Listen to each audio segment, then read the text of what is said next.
All right, buckle up, folks, because today we're diving headfirst into the mind of, well, let's just say a unique character. Unique is one way to put it. We're talking, of course, about Stewie Griffin, the baby from Family Guy, who, and let's be real, you guys know this show.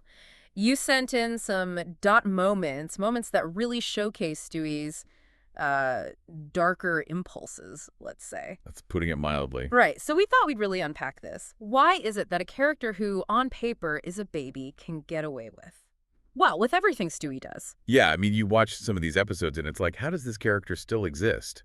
But also, like, brilliantly funny. It's a weird combination. It really is. And one of the biggest things that came up in your request, Stewie and Lois. Oh boy, yeah. This is his mother, folks, just to be clear. And I lost count of how many times he's tried to, well, you know. Exactly. And it's not just the trying, it's the how. It's like, this kid's a diabolical genius when it comes to murder plots. You have a thought on that?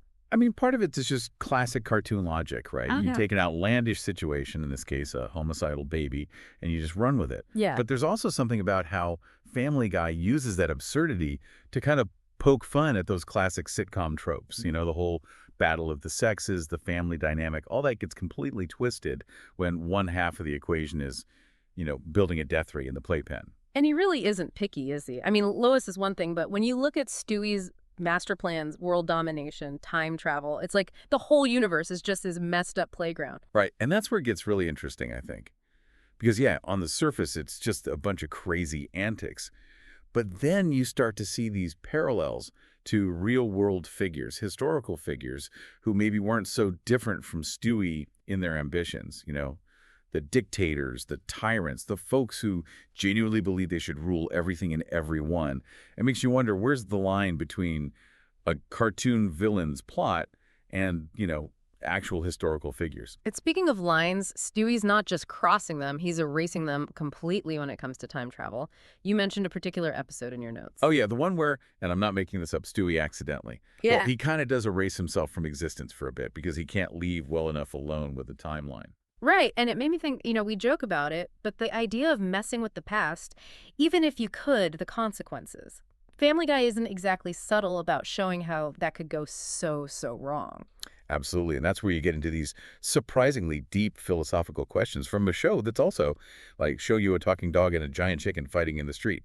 If you could change the past, would you even want to? Do you then become responsible for everything that happens because you messed with the timeline? It's heady stuff. It is. And yet, through it all, even with all the attempted murder, the megalomania, the time paradoxes, Stewie still manages to have, well, I don't know if I'd call them friends exactly. More like accomplices with incredibly good life insurance. Probably. But that's another thing. The people around him, the other characters, they're almost as important to understanding Stewie as Stewie himself. 100%. Family Guy, for all its craziness, it's also a satire of family dynamics, right? And Stewie's this extreme example of how power imbalances, manipulation, all those messy things that happen in families can play out in the most over-the-top ways. So to wrap things up here, we've gone on this wild ride through Stewie Griffin's everything. What's the takeaway? Why are we still talking about this diabolical baby genius like 20-something seasons later? It's that perfect storm, isn't it? The writing's sharp, the humor's dark, but most importantly, Stewie is just plain fascinating. We're drawn to characters who defy expectations, who make us question what we find funny, what we find horrifying, and everything in between. He makes us think, what if I could get away with anything? Not that we endorse any of that, of course. But in the world of animation, those lines get blurry. Exactly. So next time you're watching Family Guy, pay attention to those little moments with Stewie. Is he a tiny tyrant? A misunderstood genius? Glee. Or just a product of his incredibly dysfunctional and hilarious environment? Something to ponder. While wearing your protective headgear, just in case.